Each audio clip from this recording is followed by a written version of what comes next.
আমাদের যা পপুলেশন আছে 140 কোটি, 20 কোটি অ্যাড করে দিই, তাহলে 160। আমি যা এখানটা করতে চাই ওইটা 140 নয়, 60 অ্যাডেড, এখানটা 20 অ্যাড করে দিচ্ছি, তাহলে যা হবে একসঙ্গে হবে। আলাদাভাবে আমি ভাবছি, আমার মনে ওইটা ঢুকছেই না।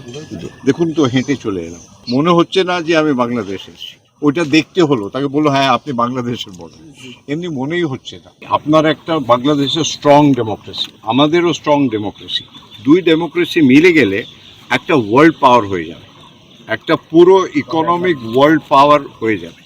কিন্তু এই মেলামেশাটা দরকার, আর এর জন্যে আমার যা দায়িত্ব আছে আমি নিশ্চয়ই পালন করব, কিন্তু আপনার সাপোর্ট থাকা দরকার। একটা শক্তি হলে হবে না, দুজনে মিলে যা শক্তি হবে ওইটাই আসল শক্তি, আর ওই শক্তিটা পুরো পৃথিবী যেন দেখে। ইন্ডিয়া আর বাংলাদেশ যা আমাদের ট্যালেন্ট আছে, নেক্সট জেনারেশন, টেকনোলজি, এডুকেশন সব মিলে আমরা মিলে একটা টিম করে কাজ করব। ঠিক আছে, থ্যাংক ইউ স্যার, সবাইকে নমস্কার, আদাব। Thank you sir.